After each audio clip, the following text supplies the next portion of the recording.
Hello दोस्तों, स्वागत है आपका अपने चैनल बैंकर 1.0 पर। तो आज हम देखेंगे 2018 IBPS PO mains previous year memory based question paper.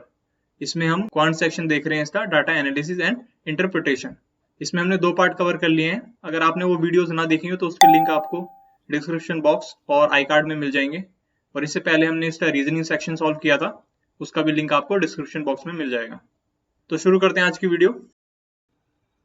तो ये है 19th क्वेश्चन। लास्ट क्लास में हमने 18 क्वेश्चन देख लिए थे इसके।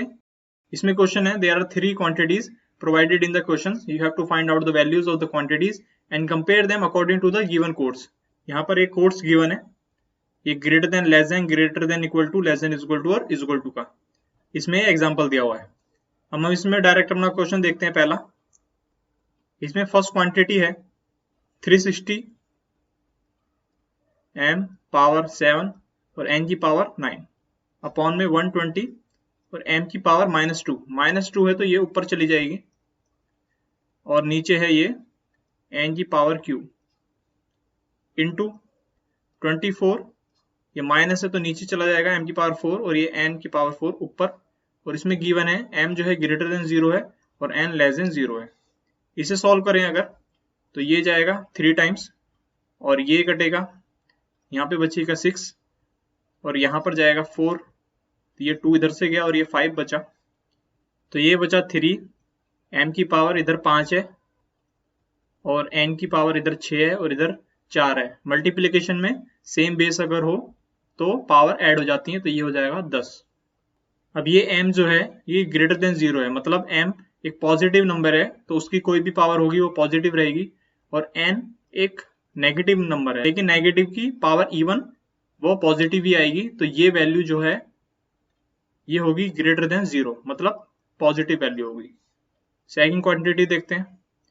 इसमें है 240 x की पावर 9 और y की पावर 7 अपॉन 60 x की पावर 4 और y की पावर 4, डिवाइड में जाएगा तो नीचे 3, यहाँ पर x की पावर 2 y की पावर 3।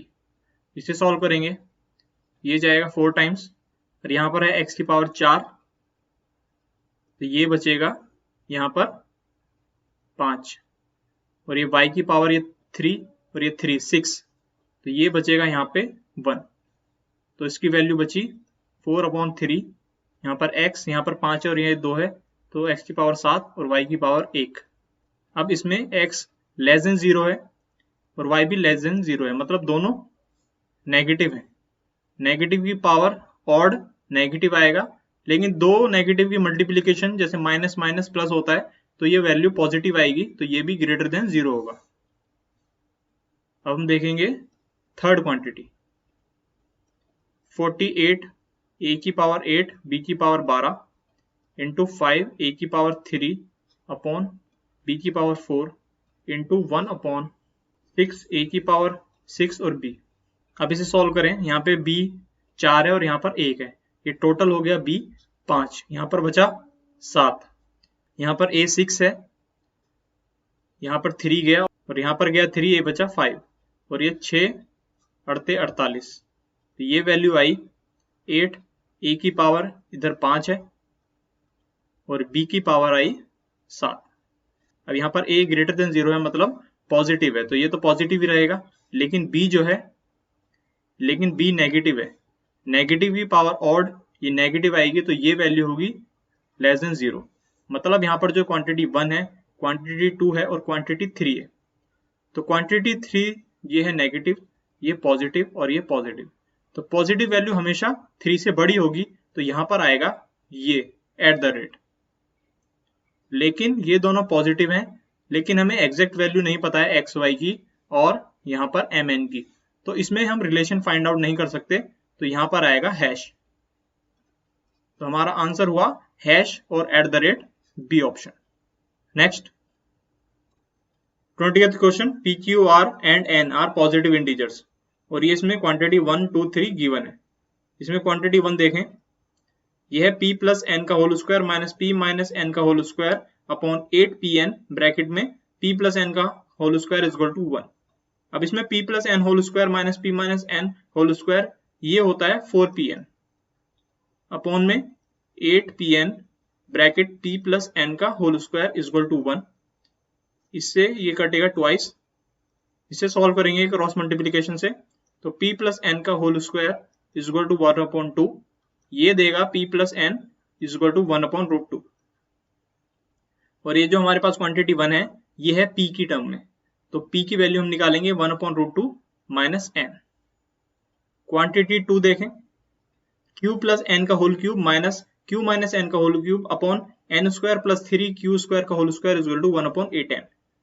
इसमें a प्लस b का होल क्यूब का फॉर्मूला लगाएंगे, तो q cube plus n cube plus 3q square n plus 3n square cube, minus में जाएगा ये q cube minus n cube minus 3q square n plus 3n square cube upon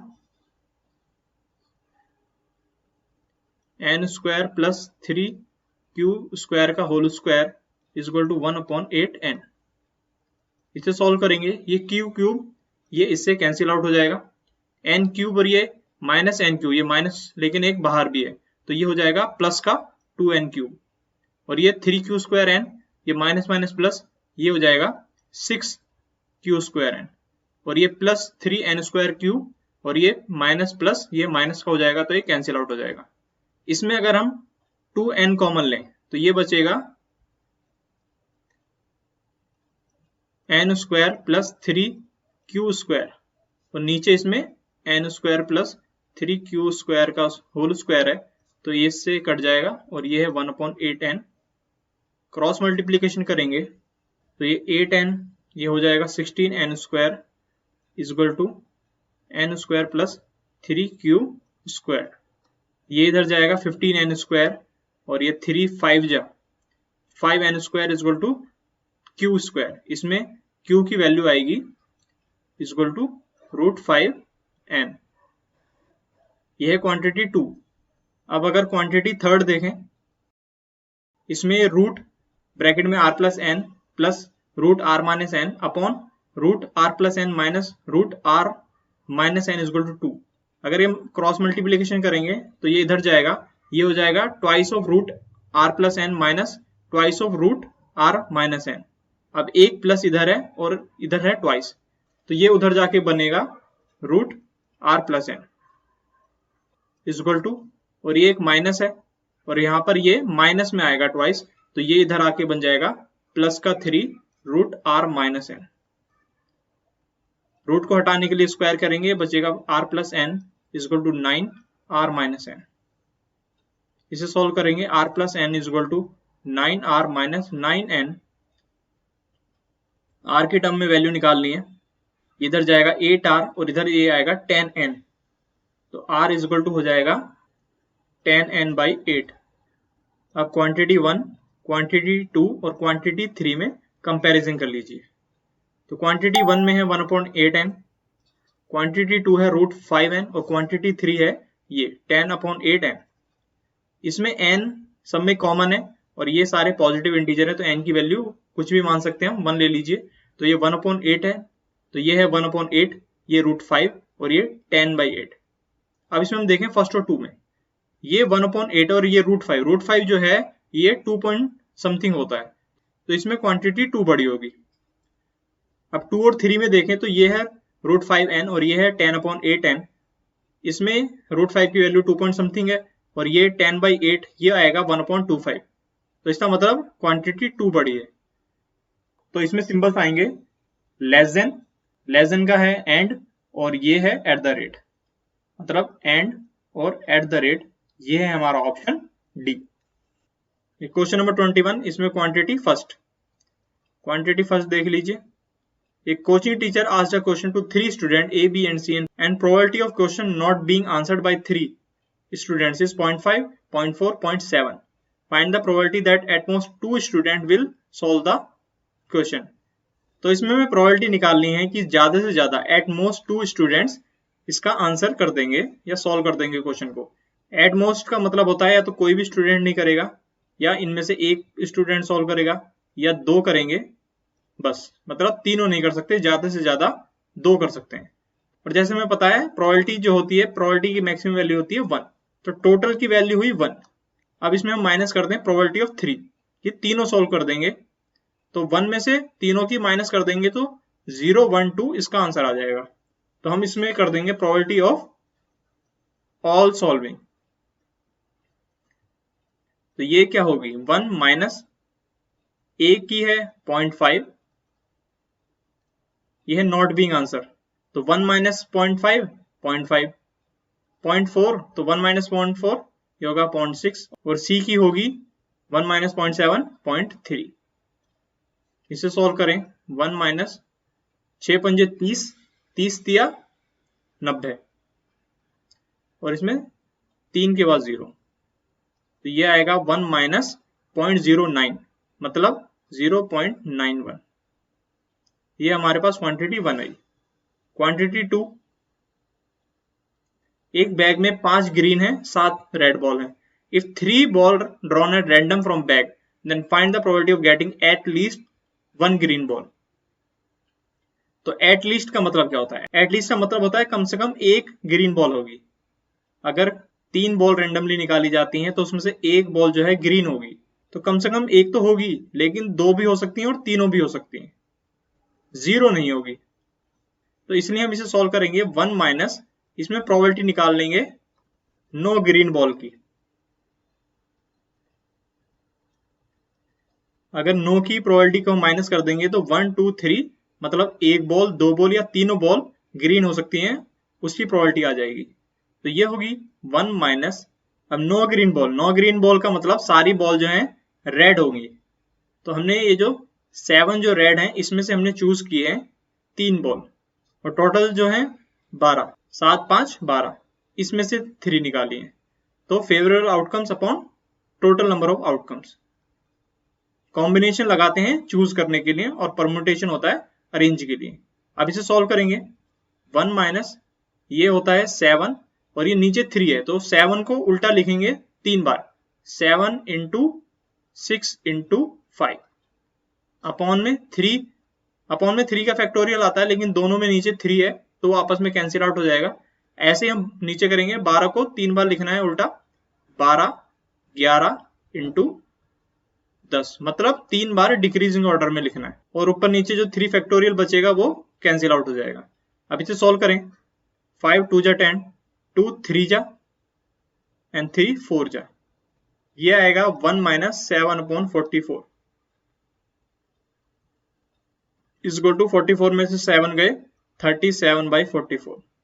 इसे solve करेंगे तो ये अप्रोक्स में आएगा 0.84 के आसपास।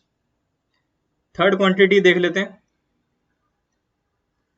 Third quantity, Arun speak truth 4 out of 5 times, मतलब अरुण जो है 4 में से 5 बार सच बोलता है, और भव्य जो है speak truth 6 out of 7 time मतलब 6 में से 7 बार सच बोलता है। What is the probability that they will contradict each other in stating the same fact? तो क्या प्रोबेबिलिटी है कि वो दोनों एक ही स्टेटमेंट में एक दूसरे से कॉन्ट्रडिक्ट करेंगे? तो इसमें केस बनेगा या तो अरुण सच बोल रहा है, अरुण सच बोलेगा तो 4 आउट ऑफ 5, तो भव्य झूठ बोलेगी, ये होगा 1/7 प्लस, अब अगर अरुण झूठ बोल रहा है 1/5 तो भव्य सच बोल रही होगी 6/7, तभी वो दोनों आपस में एक दूसरे को कॉन्ट्रडिक्ट करेंगे। तो ये प्रोबेबिलिटी आई से सॉल्व करेंगे तो ये आएगा 4/35 और ये आएगा 6/35 मतलब 10/35, ये आएगा अप्रोक्स समथिंग 0.28। इसमें हम देखें क्वांटिटी 1 2 एंड 3, तो 1 है 0.91, 2 है 0.84 और 3 है 0.28। तो 1 बड़ी है 2 से और 2 बड़ी है 3 से, तो इसमें ग्रेटर देन का साइन आएगा दोनों में, और दोनों में ग्रेटर देन का साइन मतलब एट द रेट, दोनों एट द रेट है सी ऑप्शन में, सी। नेक्स्ट, ये 22nd क्वेश्चन है। Two train A and B cross each other in 12 second when they move toward each other. Speed of train A and B is 81 km/h and 54 km/h respectively. Length of train A is 150 more than the length of B. तो इसमें दो train है, एक दूसरे को वो 12 second में cross करती हैं अगर एक दूसरे की तरफ मूव करें। इन दोनों की स्पीड दी हुई है और लेंथ दी हुई है कि जो है अगर ये ट्रेन ए है और ये बी है तो length of A is 150 more than the length of B. मतलब b की अगर x है तो a की है x प्लस 150 और दोनों की स्पीड दी हुई है और ये आपस में क्रॉस करती हैं 12 सेकंड। मतलब टोटल डिस्टेंस वो ट्रेवल करेंगी 2x प्लस 150 एक दूसरे को क्रॉस करने के लिए, और ये दोनों ट्रेन एक दूसरे की तरफ मूव कर रही हैं तो रिलेटिव स्पीड ऐड हो जाती है। तो 81 प्लस 54 ये हो जाएगा 135 और ये दिया हुआ है 12 सेकंड में और ये किलोमीटर पर आवर में स्पीड है तो इसे मीटर पर सेकंड में बनाने के लिए इसे वो कर देंगे 5/18 से मल्टीप्लाई। अब इसमें हम देखें क्वेश्चन में क्या पूछा हुआ है, which of the following can be obtain from the above given information. इस इंफॉर्मेशन से हम क्या क्या ऑब्टेन कर सकते हैं। Time taken by train B to cross a man moving in the same direction as of B. तो train B जो एक मैन है जो उसकी तरफ मूव कर रहा है उसे कितने टाइम में क्रॉस कर सकती है। तो ये जो इक्वेशन है इससे हमें x की वैल्यू मिल जाएगी। अब हमें x की वैल्यू से ट्रेन b की लेंथ मिल जाएगी, लेकिन एक मैन को क्रॉस करने के लिए हमें मैन की स्पीड भी पता होनी चाहिए जो हमें नहीं पता है, तो हम ये फाइंड आउट नहीं कर सकते। दूसरा पॉइंट देखें, time taken by train A to cross a platform of half of its length. तो x की वैल्यू से ट्रेन ए की लेंथ भी आ जाएगी और जो प्लेटफॉर्म है उसकी लेंथ का हाफ है तो उसकी लेंथ भी आ जाएगी, तो हम ये टाइम निकाल सकते हैं क्योंकि हमें ट्रेन ए की स्पीड भी पता है। Third, length of train A ये भी आ जाएगा। Fourth, speed of another train C whose length is equal to average of length of train A and B. अब इसमें स्पीड निकालनी है हमें ट्रेन सी की, लेकिन ट्रेन सी के बारे में हमें कुछ नहीं पता है तो हम ये भी फाइंड आउट नहीं कर सकते। तो इसमें हम सेकंड और 3C ये पॉइंट फाइंड आउट कर सकते हैं। Next question, Veer invested 10,000 at simple interest for 2 years at the rate of R% and get an interest of 1,400. He invested total amount principal plus interest in a scheme which offered compound interest at the rate of R% plus X% for 2 years. What is the possible integral value of X% so that obtained compound interest is less than 2,400? तो इसमें 2 साल में R% के हिसाब से 1400 का interest मिल रहा है वीर को, तो 1 साल में कितना मिलेगा 700 और ये कितना मिल रहा है 10,000 पे इंटू 100, तो हमारे पास रेट परसेंट आया 7%। ये है हमारे आर की वैल्यू। अब ये जो अमाउंट है 10,000 प्लस 1400, ये अमाउंट, इस अमाउंट को क्योंकि यहाँ पे लिखा हुआ प्रिंसिपल इंटरेस्ट, इसने एक स्कीम में इन्वेस्ट किया जो ऑफर करती है compound interest eight the rate of R% plus X%, मतलब 7 प्लस x 2 साल के लिए। तो इसमें x की क्या इंटीग्रल पॉसिबल वैल्यू हो सकती है अगर उसका कंपाउंड इंटरेस्ट लेस देन होना चाहिए 2400 से।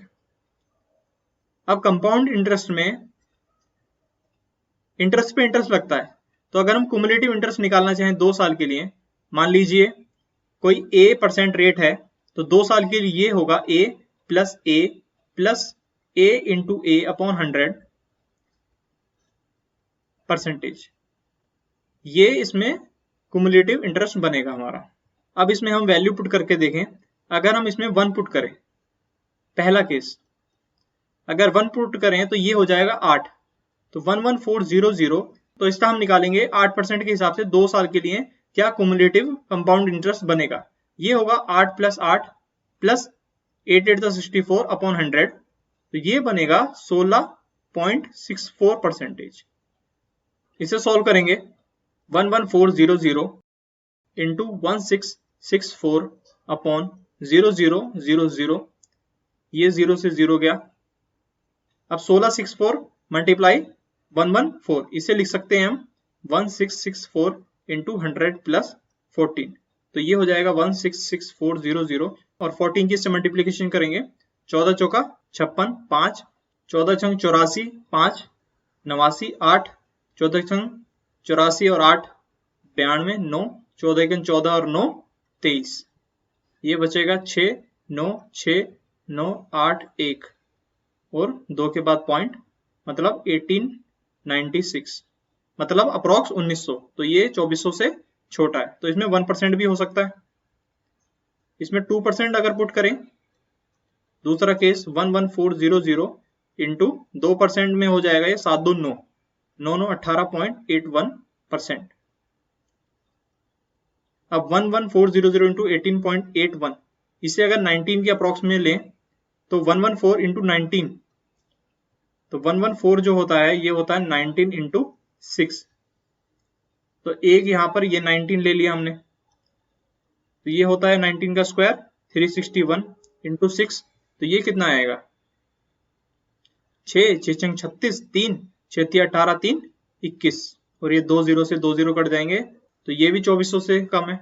थर्ड केस देखें, इसमें ये 2% भी हो सकता है, थर्ड केस में 3%, 7 3 10, तो ये 11400 इंटू 10, 10 का डायरेक्ट आप याद रखिए ये होता है 21%, मतलब 21/100, 0 से 0 गया, 21 की मल्टीप्लाई इससे करें 114 की, तो 21 4 जा 84, 8 बचा, 21 सेकंड 21 और 8 29, 2 और 21 सेकंड 21 और 2 23, तो ये भी 2400 से छोटा है, लेकिन आप इसमें देखिए ये है 2394 और ये है 2400, मतलब अगर 1% और बढ़ाएंगे तो इससे वैल्यू बड़ी हो जाएगी, तो इसमें 3% भी होगा लेकिन 4 और 5% नहीं होगा, तो इसमें हमारा आंसर आएगा 1 2 3, ये है ऑप्शन सी।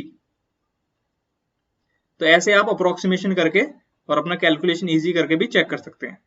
नेक्स्ट क्वेश्चन देखते हैं, 24th question, when the digits of a 2-digit natural number are interchanged, then original number is greater than 3 times the new number so obtained. How many such natural numbers are there which satisfy the above given condition? Ignore the number which have 0 in its unit place.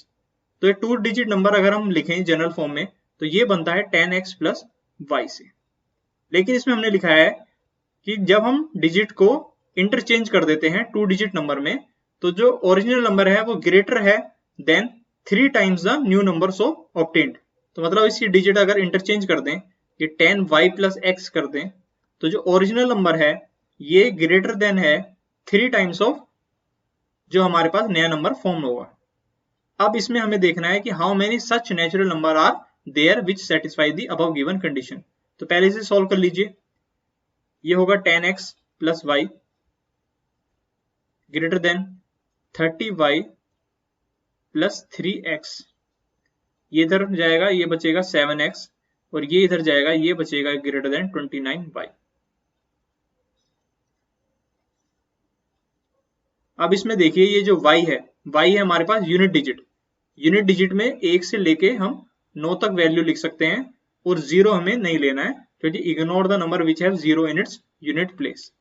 तो अगर हम y 1 put करें तो ये बन जाएगा 29, तो x की वैल्यू क्या हो सकती है, तो 7 चौक 28 होता है और 7 पंजे 35, मतलब 5 से बड़ी होगी, तो x की वैल्यू हो सकती है 5, 6 सकते 42 और 7 सकते 49, फिर 8 सकते 56, 9 सकते 63 और 10 सकते 70।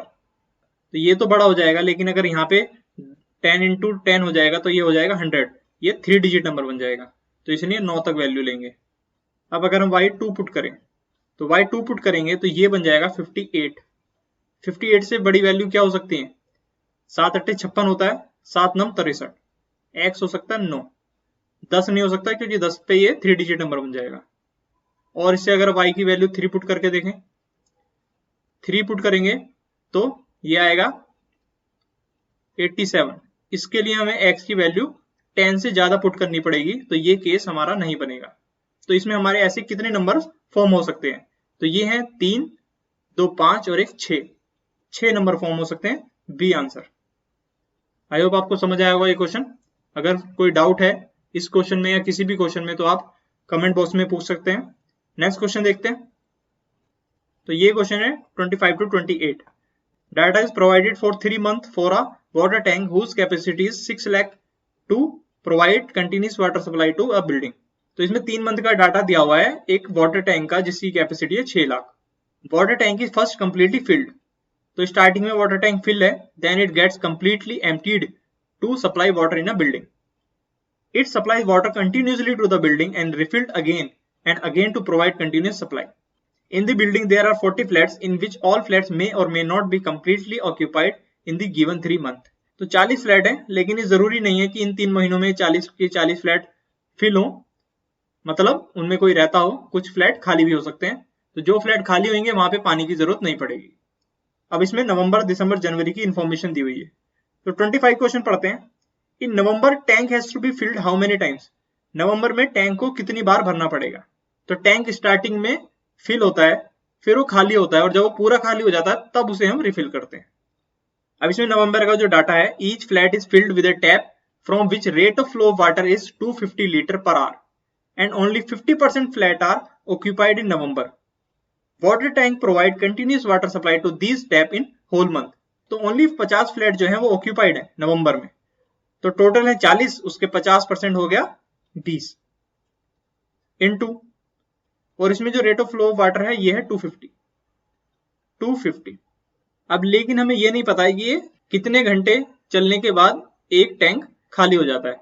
तो इनटू ले लें H इज इक्वल टू, इसकी कैपेसिटी है 6 लाख, तो H आएगा 6 लाख अपॉन 25 दूनी 50 और 2 जीरो, 3 जीरो से 3 जीरो गए और ये बचा 120। मतलब 120 घंटे में एक बार ये 6 लाख कैपेसिटी का टैंक खाली हो जाता है। तो नवंबर में होते हैं 30 दिन और हर दिन में होते हैं 24 घंटे।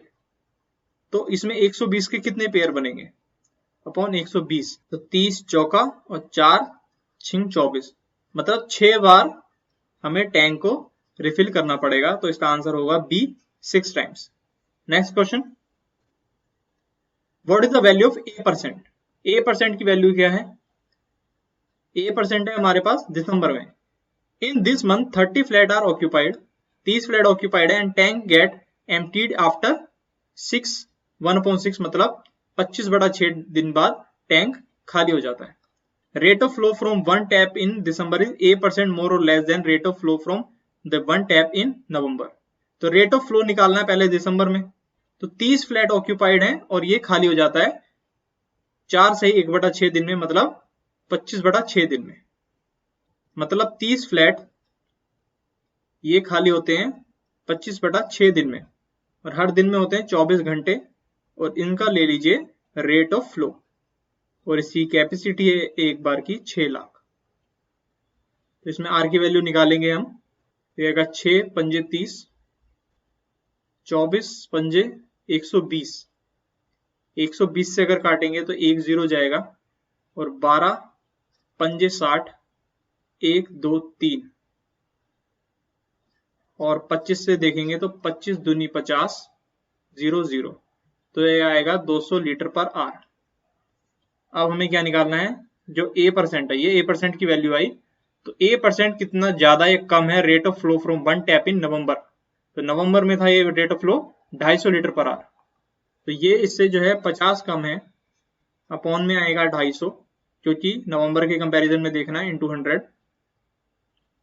तो 50 पंजे और 5 20, तो ये आया हमारा आंसर डी, 20%।